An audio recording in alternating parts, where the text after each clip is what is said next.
Ok. Bonjour à toutes et à tous. Bienvenue à la session 2. Aujourd'hui, nous allons passer de l'installation des outils, à la pratique quotidienne du travail propre sur Git à travers l'introduction de Git local, structure de projet, formatage, documentation et test. Donc, notre plan est simple et logique. Nous allons couvrir pourquoi la structure du projet est importante, comment fonctionne le Git en local et comment des outils d'automatisation comme Ruf peuvent garantir la qualité de notre code. Et nous terminerons avec des exercices pratiques.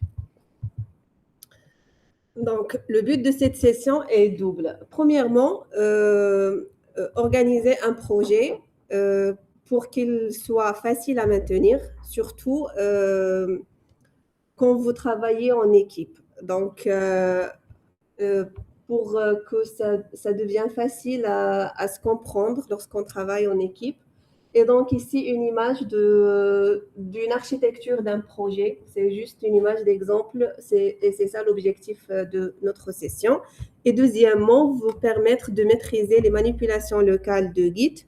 Nous allons lier 3 dimensions pour cela. La structure de projet, un historique Git clair et l'assurance d'une qualité de code automatique. Donc, ces trois dimensions sont la base indispensable pour un workflow collaboratif et efficace. Donc, pour cela, on va répondre à la question « Pourquoi cette séance ?» Donc, une fois l'accès technique est acquis, il faut apprendre à travailler proprement. Donc, un projet mal rangé ou peu structuré devient rapidement très difficile à maintenir, surtout lorsqu'on travaille en groupe. Notre objectif est simple. On va sortir d'ici avec un projet lisible, une compréhension de cycle local de Git et quelques automatismes qui réduisent les erreurs habituelles. Donc, pour cela, l'idée principale, n'est pas de mémoriser des dizaines de commandes, mais adopter un mode de travail cohérent et productible. Donc, ici, je vais vous présenter la structure d'un projet et l'enjeu. Donc, pourquoi structurer ? Comme je vous ai dit avant, l'enjeu est la maintenabilité. Donc, à gauche, on a un dépôt d'un projet qui est confus avec des notebooks qui sont partout, des scripts mélangés avec les codes, des tests qui sont absents, des données lourdes à versionner et des logiques qui sont dupliquées. Par contre, à droite, on a un dépôt qui est propre, avec des structures stables, des responsabilités qui sont séparées, des conventions explicites, des tests localisables, et bien sûr, ça va garantir une entrée rapide pour un nouveau membre si vous rentrez avec nous dans un projet qui est déjà démarré. Donc, un projet qui fonctionne, il ne suffit pas, mais il doit être lisible, maintenable et collaboratif. Donc, une bonne architecture évite l'accumulation de fichiers dispersés et des scripts introuvables. On a une image de présentation d'architecture de projet qui est bien structurée. Donc, chaque type de contenu a sa place. On a des fichiers README. Les fichiers README consistent à présenter le projet, l'objectif, la manière d'installer et de lancer les codes.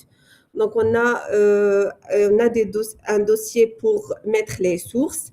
Ce qu'on veut dire des sources, c'est toutes les codes de projet et séparer clairement les codes des données et des notebooks pour améliorer la lisibilité.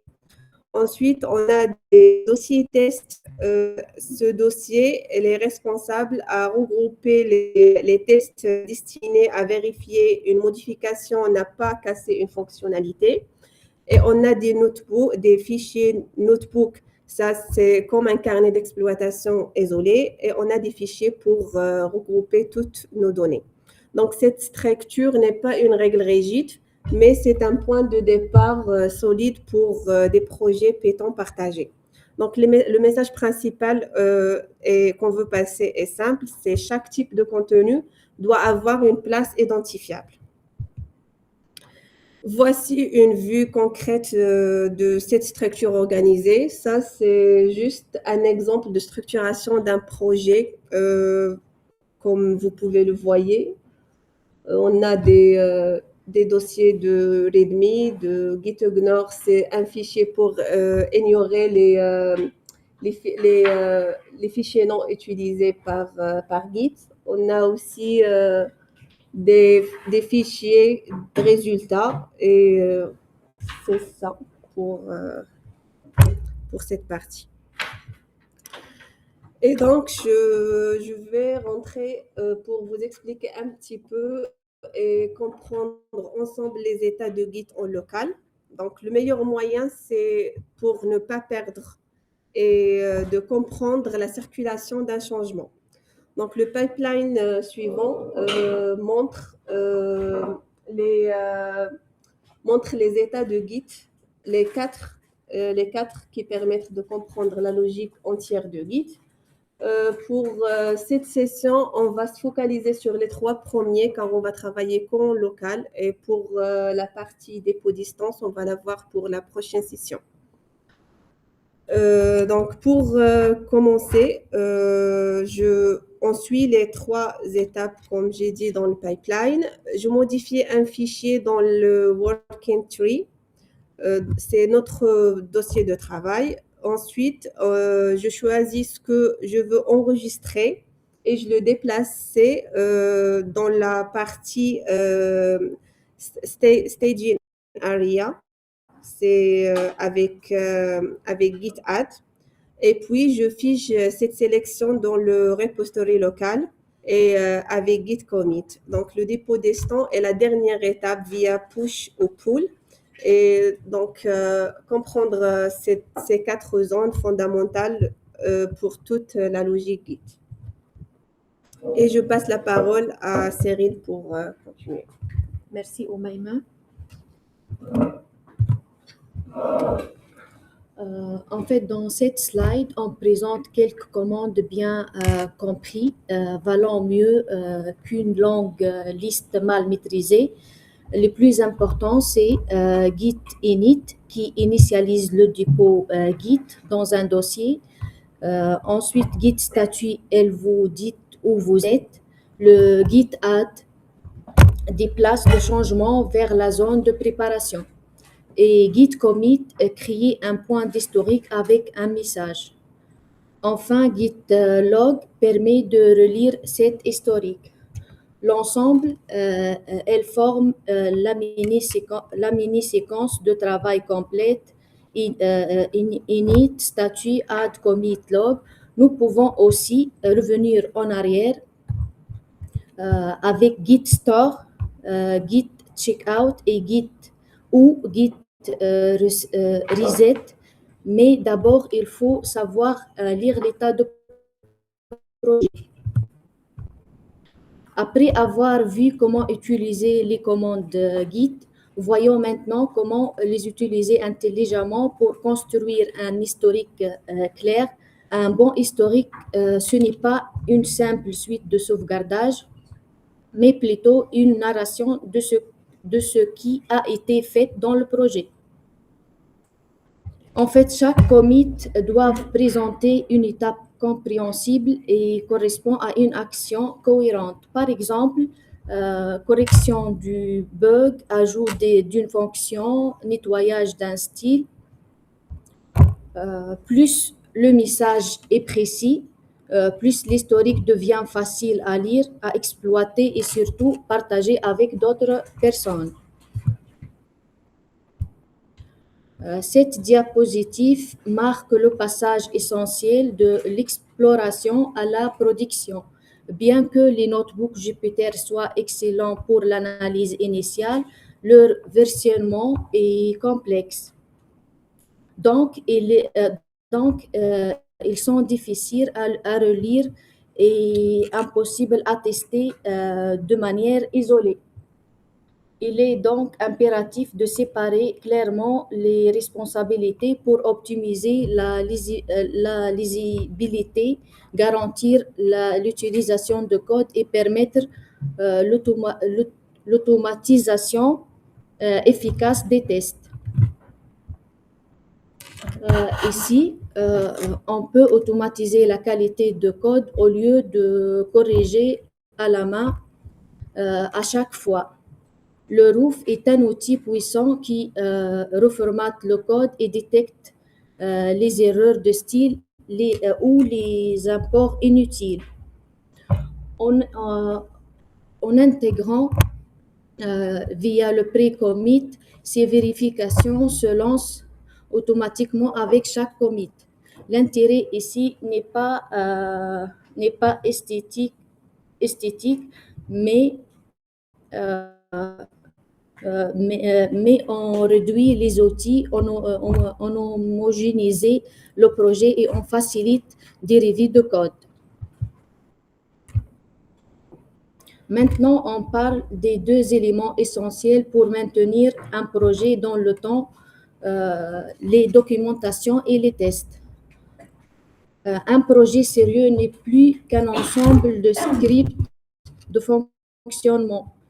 La documentation vise des strings dans les fonctions, un fichier clair aide les humains à relire et comprendre le code. Pour les tests qui vérifient que le comportement attendu n'est pas changé, aide la machine et sert de filet de sécurité pendant le développement. Même un exemple minimal, simple et précis, car il rend le projet stable et transmissible. Pour conclure cette session, on peut retenir trois idées principales: l'organisation et professionnalisation. Distingue clairement les différents types de contenu. Ensuite, pour le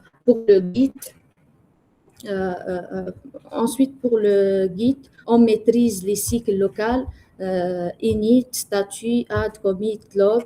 Et finalement, pour la professionnalisation, on utilise des outils comme Roof, commit, ainsi les doc string et les tests pour la robustesse. C'est sur cette pratique locale stable que nous pourrons introduire dans les prochaines sessions le travail collaboratif, branche, merge request et les gestions du dépôt à distance. La séance se termine par la mise en pratique d'un TP cohérent qui contient 5 étapes. La première étape consiste à nettoyer et versionner les Jupyter Notebook avec le MB Strip Out. La deuxième étape, c'est créer et compléter la structure de projet. La troisième, c'est diviser un Jupyter Notebook en modules Python et modifier les fichiers Python reliant l'état de Git statut, puis créer un commit local propre. La quatrième étape, c'est lancer le Roof pour mettre le code en forme et vérifier qu'il ne reste pas d'erreur. La cinquième étape, c'est ajouter un test ou une doctrine afin d'introduire les logiques et maintenabilité. Voilà les exercices que nous avons pratiqués ensemble et vous trouvez le guidage dans le guidage de type P dans les fichiers déjà envoyés. Oui.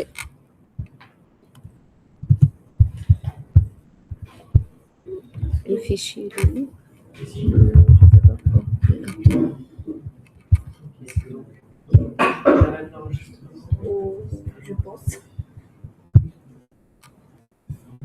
téléchargement.